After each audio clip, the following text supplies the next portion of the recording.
Hi hello friends, എല്ലാ കൂട്ടുകാർക്കും മഴതോരു മുമ്പേ സീരിയലിൽ ഇനി വരാൻ പോകുന്ന ഒരു അപ്കമിംഗ് ഒറിജിനൽ എപ്പിസോഡിന്റെ റിവ്യൂയിലേക്ക് തന്നെ സ്വാഗതം കേട്ടോ.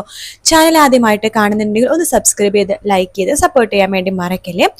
അങ്ങനെ നമ്മുടെ അലീനെടുത്ത് സ്റ്റാൻലി വരുന്നുണ്ട്. വളരെ വിഷമത്തോടു കൂടി തന്നെ അലീനയാണെങ്കിൽ ബാലചന്ദ്രനോട് സംസാരിക്കുന്ന കേട്ടിട്ട് സ്റ്റാൻലിക്ക് വല്ലാത്തൊരു വേദന തോന്നുകയാണ്. കാരണം എന്തുമാത്രം സ്നേഹമാണ് അലീനക്ക് ബാലചന്ദ്രൻ കൊടുത്തിരിക്കുന്നത്. അതുപോലെ തന്നെ അലീന എന്തുമാത്രമാണ് ബാലചന്ദ്രനെ തിരിച്ച് സ്നേഹിക്കുന്നത്. ഇതൊക്കെ അറിയുമ്പോൾ ശരിക്കും ഞെട്ടിപ്പോവാട്ടോ നമ്മുടെ സ്റ്റാൻലി ആണെങ്കിൽ ചോദിക്കേണ്ട മോളെ, ബാലചന്ദ്ര മേനോ നിന്നെ ഒരുപാട് സ്നേഹിക്കുന്നുണ്ടല്ലേ, നിനക്കും അങ്ങനെ തന്നെയാണല്ലേ? പിന്നല്ലാതെ അദ്ദേഹം ആദ്യമായിട്ട് എന്നോട് അച്ഛാന്ന് വിളിക്കാൻ പറഞ്ഞപ്പോൾ എനിക്ക് എന്ത് സന്തോഷമെന്ന് അറിയാവോ. എനിക്ക് അത്രമാത്രം ഇഷ്ടമാണ് അച്ഛനും അങ്ങനെ തന്നെയാണ്. അച്ഛന് ഒരു വേർതിരിവില്ല. 3 മക്കളെപ്പോൾ അവിടെ ഉണ്ടായിരുന്ന 3 മക്കളുണ്ടല്ലോ, അതുപോലെ തന്നെ ഞാൻ അച്ഛനെപ്പോഴും പറയും എനിക്ക് 4 മക്കളാണെന്നും. ആദ്യം ഞാൻ മേഡത്തിന്റെ മകളാന്ന് പറഞ്ഞപ്പോൾ അച്ഛന് ചെറിയ ദേഷ്യമൊക്കെ വന്നിരുന്നെങ്കിലും ഞാൻ ആയതുകൊണ്ടിട്ടാ അച്ഛൻ അത്രമാത്രം എന്നെ സ്നേഹിച്ചത്. എനിക്കും അങ്ങനെ തന്നെയാണ്. ഞാൻ ആദ്യമായിട്ട് അച്ഛാന്ന് വിളിച്ചത് ബാലചന്ദ്ര മേനോനെയല്ലേ. അപ്പൊ അതുകൊണ്ട് അദ്ദേഹത്തോട് എനിക്കൊരു പ്രത്യേക ഇഷ്ടവും കാര്യങ്ങളൊക്കെ ഉണ്ട്. അപ്പോ ഞാനൊരു കൊള്ളില്ലാത്ത പപ്പയാണല്ലേ? അയ്യോ പപ്പ, ഞാൻ അങ്ങനെ ഉദ്ദേശിച്ച് പറഞ്ഞതല്ല. അല്ല മോളെ, എനിക്കത് മനസ്സിലാക്കാൻ സാധിക്കും. നിന്റെ ഫീലിങ്സും നിന്റെ വിഷമവും ഒന്നും മനസ്സിലാവാത്ത ഒരു മുരടനായിട്ടുള്ള പപ്പയാ ഞാൻ. പക്ഷെ മോളൊരു കാര്യം ആലോചിക്കണം, ഞാൻ മോളോട് മാത്രല്ല ഇങ്ങനെ, ഞാൻ പൊതുവെ ഇങ്ങനെയാണ്. പക്ഷെ മോൾക്ക് വേണ്ടി ഞാൻ അത് മാറ്റാൻ വേണ്ടി ശ്രമിക്കാം. നീ ഈ നിരാഹാരം കിടക്കണത് ഒന്ന് അവസാനിപ്പിക്കണം. നീ ആകെ ക്ഷീണിച്ചു പോയി മോളെ. 2 ദിവസം കൊണ്ട് തന്നെ നീ ആകെ ക്ഷീണിച്ചു. നിരാഹാരമൊക്കെ നല്ലതൊക്കെ തന്നെയാണ് ഒരു ദിവസമൊക്കെ, പക്ഷെ ഇത് കുറച്ച് കൂടുതലല്ലേ. സ്വന്തം ആരോഗ്യം നോക്കിയിട്ട് പോരെ നിരാഹാരവും കാര്യങ്ങളൊക്കെ. മോൾ അതുകൊണ്ട് ഭക്ഷണം കഴിക്കാൻ വേണ്ടി വരണം. ഈ പ്രാവശ്യം മോൾ എനിക്ക് വേണ്ടി തോറ്റു തരണം എന്ന് പറയണം.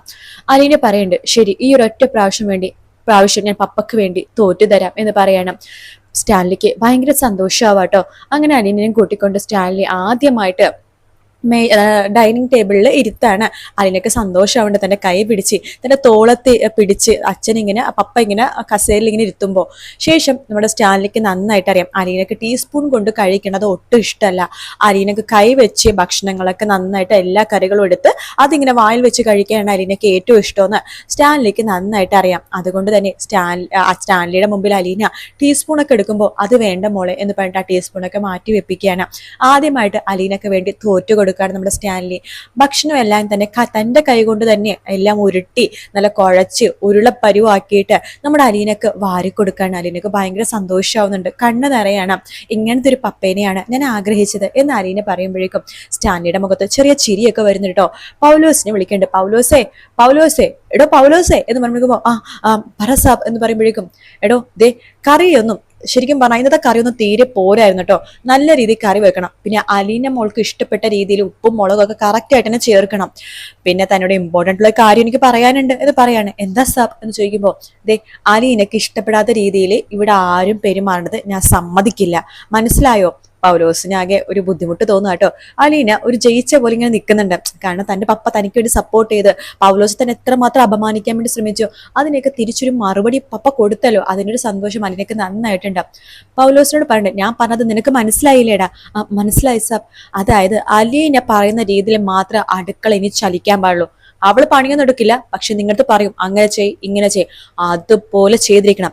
എനിക്ക് നിങ്ങൾ എത്രമാത്രം സ്ഥാനം ഈ വീട്ടിൽ തരുന്നുണ്ടോ അതേ സ്ഥാനം തന്നെ അലീനക്ക്. അഥവാ പൗലോസിന് അത് കേൾക്കാൻ പറ്റുന്നില്ലെങ്കിൽ പൗലോസ് ഇവിടുന്ന് ഇറങ്ങിപ്പോയിക്കോ. പാചകത്തിൽ എനിക്ക് ഒരുപാട് പേരെ കിട്ടും. സാലറി മാത്രം കുറച്ച് കൂടുതൽ കൊടുത്താൽ പോരെ? അത് ഞാൻ ചെയ്തോളാം. എന്തിനാ പപ്പ? ഞാൻ അടുക്കളയിൽ കയറിക്കോളാം. വേണ്ട മോളെ, നീ അടുക്കളയിൽ കയറണ്ട. നീയേ മാലാഖയാണ്, എന്റെ ദേവത. അപ്പൊ നീ പണിയൊന്നും എടുക്കണ്ട, നീ ഇവിടെയാണ് ഇരിക്കേണ്ടത്. ദേ ഇവളനുസരിച്ച് നിൽക്കാൻ പറ്റുന്നവർ മാത്രം ഇവിടെ നിന്നാ മതി. ഇത് പൗലോസിനോട് മാത്രമല്ല വിനോദിനോടും കൂടി പറഞ്ഞേക്ക്. അവനും കുറച്ച് അഹങ്കാരം കൂടുന്നുണ്ട്. പിന്നെ എന്റെ മോൾക്ക് പുറത്ത് സിറ്റിയിലോ എവിടെയെങ്കിലൊക്കെ ചിലപ്പോൾ എന്തെങ്കിലുമൊക്കെ മേടിക്കാൻ പോകണമായിരിക്കും. ചിലപ്പോൾ ചുരിദാറോ അവളുടെ പൊട്ടോ കൺമഷിയോ എന്തെങ്കിലുമൊക്കെ മേടിക്കാൻ പോകണമെന്നുണ്ടെങ്കിൽ അതിനെ വിനോദിനെടുത്തു തിരിച്ചൊരു മറുപടി പറയാതെ എന്റെ മോളെ സേഫ് ആയിട്ട് കാറിൽ കൊണ്ടിട്ട് തിരിച്ചു കൊണ്ടുവന്നിരിക്കണം. മനസ്സിലായോ? എന്റെ മോള് പറയണ പോലെ ഈ വീട് നീ ചലിക്കാൻ പാടുള്ളൂ. ഓ സബ്, ശരി സബ്, സോറി സബ് എന്നൊക്കെ പറയണം. എന്നാ പൗലോസ് പോയിക്കോ എന്ന് പറയുന്നുണ്ട്. അലീനക്ക് സന്തോഷമാണ്. എന്താ മോളെ, ഹാപ്പി ആയോ? എന്നെ ഹാപ്പി ആക്കാൻ വേണ്ടിട്ടാണോ പപ്പ ഇങ്ങനെയൊക്കെ പറഞ്ഞത്? അല്ല മോളെ, ഞാൻ കഴിഞ്ഞ ദിവസേ അത് ആലോചിച്ചതാണ്. പിന്നെ അന്ന് എൻ്റെ ഒരു ഈഗോ കാരണം എനിക്കത് സംസാരിക്കാൻ പറ്റില്ല. അല്ലെങ്കിലും എൻ്റെ മോളോട് ധിക്കരിക്കാനും എൻ്റെ മോളുടെ കുറ്റം എന്നോട് തന്നെ വന്ന് പറയാനും ഇവരൊക്കെ ആരാ? അത് മതി പപ്പ.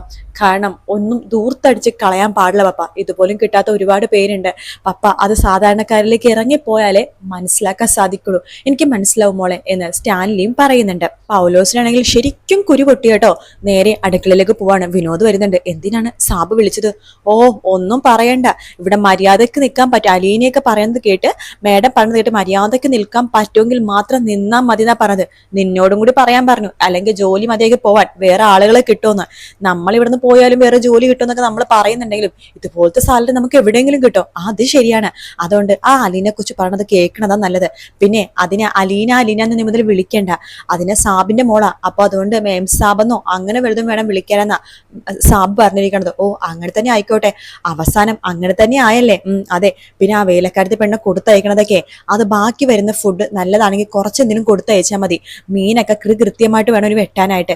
അല്ലെങ്കിൽ ആ പെണ്ണ് അയ്യോ ഇയാളെ വേണ്ട ഇവിടുന്ന് പറഞ്ഞയക്കാൻ പറഞ്ഞ അത് സാബ് കേൾക്കും. പിന്നെ എന്റെ കുടുംബം പട്ടിണിയാകും.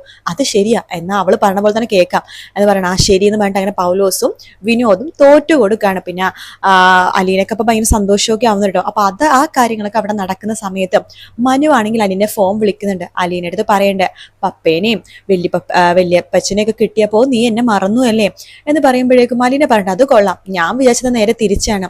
ഞാൻ ഇനി ഇവിടെ കൊണ്ടേ ആക്കിയപ്പോഴേക്കും മനുവേട്ടൻ എന്നെ മറന്നു എന്നാ ഞാൻ കരുതിയത്. ഞാൻ മറക്കാനോ? അതും നിന്നെ. ഞാൻ അങ്ങനെയൊക്കെ കരുതിപ്പോയി. ഇപ്പൊ പഴയ പോലെ വിളിയില്ല, സംസാരമില്ല, മെസ്സേജ് അയക്കലില്ല. പിന്നെ ഞാൻ എന്താ വിചാരിക്കണ്ട. സത്യം പറഞ്ഞാൽ ആരും എന്നെ ഇങ്ങോട്ട് വിളിക്കണമെന്നില്ല. ഞാനാണ് എല്ലാവരും അങ്ങോട്ട് വിളിക്കണത്. പിന്നെ അത് അലീന പറയണ്ട്. പിന്നെ അത് മാത്രല്ല, ഒരു സാധനം അത് ഉണ്ടെന്നുണ്ടെങ്കിൽ അത് എന്തൊക്കെ സംഭവിച്ചാലും നമ്മളിൽ തന്നെ വന്നു ചേരും എന്ന് വിശ്വസിക്കുന്ന ഒരാളാണ് ഞാൻ. അതുകൊണ്ട് മനുവേട്ടൻ എനിക്കുള്ളതാണെന്നുണ്ടെങ്കിൽ എന്തൊക്കെ സംഭവിച്ചാലും മനുവേട്ടനെ എനിക്ക് തന്നെ കിട്ടും എന്ന് പറയുമ്പോൾ അത് കേൾക്കുമ്പോൾ മനുക്ക് ഭയങ്കര സന്തോഷമാണ്. അലീന, എനിക്ക് നിന്നെ ശരിക്കും ഇപ്പൊ കാണാൻ തോന്നുന്നുണ്ട്. എനിക്കും മനുവേട്ട അവിടെയായിരുന്ന സമയത്ത് മനുവേട്ടനെ ആഴ്ചയിൽ 2-3 ദിവസം കാണാമായിരുന്നല്ലോ. അതേടി, നിന്നൊന്ന് കെട്ടി ഇങ്ങോട്ട് കൊണ്ടുവന്നാൽ മതിയായിരുന്നു. ആഹാ, അത് കൊള്ളാലോ. കുറച്ചുനാൾ എനിക്ക് എന്റെ പപ്പയുടെ കൂടെ നിൽക്കണ്ടേ? അതൊക്കെ ശരി തന്നെയാ. പക്ഷെ നിന്നെ വല്ലാതെ മിസ് ചെയ്യുന്നുണ്ട് എന്ന് പറയാണ്. പിന്നെ ഇവിടെ കുറെ സംഭവങ്ങളൊക്കെ നടന്നിട്ടോ എന്ന് പറഞ്ഞിട്ട് അലീന സംഭവങ്ങളൊക്കെ തുറന്ന് പറയാണ്. അങ്ങനെ രണ്ടുപേരും നമ്മൾ പ്രണയിച്ചുകൊണ്ടേ ഇരിക്കുകയാണ്. അപ്പോൾ അതിനുശേഷം ഫോൺ വെക്കുമ്പോഴേക്കും മനുക്ക് ഭയങ്കര മിസ്സിങ്. അലീനെ കാണാൻ പോകുന്നത് വല്ലാത്തൊരു ആഗ്രഹം. അങ്ങനെ അലീനെ കാണാൻ പോകാൻ വേണ്ടി തന്നെ തീരുമാനിക്കുകയാണ് മനു. അവിടെ പോകുമ്പോൾ സ്റ്റാൻലി നന്നായിട്ട് അപമാനിക്കുന്നൊക്കെ ഉണ്ട് മനുവിനായിട്ട്. അത് ഞാൻ ഓൾറെഡി പറഞ്ഞിട്ടുണ്ടായിരുന്നല്ലോ. അപ്പൊ അങ്ങനെ അലീനെ കാണാൻ വേണ്ടി കുളത്തൂർ പുഴയിലേക്ക് പോകാൻ നിൽക്കുകയാണ് നമ്മുടെ മനു. പിറ്റേ ദിവസം രാവിലെ മുതൽ അലീന എഴുന്നേക്കുമ്പോൾ തന്നെ പൗലോസ് ആണെങ്കിൽ ഇങ്ങനെ ഇരിക്കാട്ടോ. മാഡം പറഞ്ഞോളൂ മാം, ചായ വേണോ, കോഫി വേണോ? അല്ല, മീനൊക്കെ കൃത്യമായിട്ട് മാഡം പറഞ്ഞ പോലെ തന്നെയാ വെട്ടുന്നത് മാഡം എന്നൊക്കെ പറയാണ്. അലീനക്ക് ചിരി വരുന്നുണ്ട് കേട്ടോ. എന്തായിരുന്നു ഇയാളൊരു അഹങ്കാരം വന്നപ്പോ. ഇപ്പൊ എവിടെ കിടക്കുന്നു? ഇതാണ് പണ്ടത് മനുഷ്യർ ഒരുപാട് അങ്ങോട്ട് അഹങ്കരിച്ച് കയറാൻ പാടില്ലെന്ന് എന്നൊക്കെ പറഞ്ഞിട്ട് അലീന ഒന്ന് നോക്കുന്നൊക്കെ ഉണ്ട് കേട്ടോ നമ്മുടെ പൗലോസ് നാണം കെട്ടി ഇങ്ങനെ നിൽക്കാണ്. അങ്ങനെ നല്ല നല്ല ഭാഗങ്ങൾ നാളത്തെ എപ്പിസോഡ് നമ്മൾ സന്തോഷം തരുന്ന, കണ്ണിന് കുളിർമ തരുന്ന ഭാഗങ്ങൾ എന്നൊക്കെ പറയില്ലേ, ആ രീതിയിലാണ് നാളത്തെ എപ്പിസോഡിന്റെ എല്ലാ ഭാഗങ്ങളും കേട്ടോ. എന്തായാലും നമുക്ക് കാത്തിരുന്ന് തന്നെ കാണാം ഫ്രണ്ട്സ്. അതേസമയം നമ്മുടെ എൽസമ്മ വരുന്നുണ്ട്. എൽസമ്മയായിട്ട് ആരാ വരുന്നതെന്ന് നിങ്ങൾക്ക് എല്ലാവർക്കും മനസ്സിലായി കാണുമായിരിക്കും. അതെ, ഇത്രയേ സർപ്രൈസ് ആയിട്ട് വെച്ചിട്ട് ഒരു റീല് വന്നപ്പോഴേക്കും എൽസമ്മ ആരാണെന്ന് മനസ്സിലാക്കിയിരിക്കുകയാണ് എല്ലാവരും അല്ലേ. ഞാനും വിചാരിച്ചില്ല കേട്ടോ ആ റീൽ ഇങ്ങനെ വരുമോന്ന്. അപ്പൊ ആ റീല് കണ്ടപ്പോ എനിക്കും മനസ്സിലായി ആരാണ് എൽസമ്മ എന്ന്. ശരിക്കും എൽസമ്മ ആവാൻ കറക്റ്റ് ക്യാരക്ടർ തന്നെയാണ് കേട്ടോ. ആ ഒരു മുഷിഞ്ഞ വേഷമൊക്കെ ധരിക്കുമ്പോൾ ശരിക്കും എൽസമ്മ കറക്റ്റ് ആണ് അവര്. അപ്പൊ അലീനയുടെ മമ്മി, അങ്ങനെ എൽസമ്മയല്ല ഇനി മുതൽ അലീനയുടെ മമ്മി എന്ന് പറഞ്ഞാൽ മതി. കാരണം അവര് അലീനക്ക് ശരിക്കും മമ്മി തന്നെയാണ്. കാത്തിരുന്ന് കാണാം ഫ്രണ്ട്സ്. വീഡിയോ ഇഷ്ടപ്പെട്ടാൽ ലൈക്ക് ചെയ്യുക, സബ്സ്ക്രൈബ് ചെയ്യുക, കമന്റ് ചെയ്യുക. മറ്റൊരു വീഡിയോ ആയിട്ട് കാണാം. Take care, bye bye.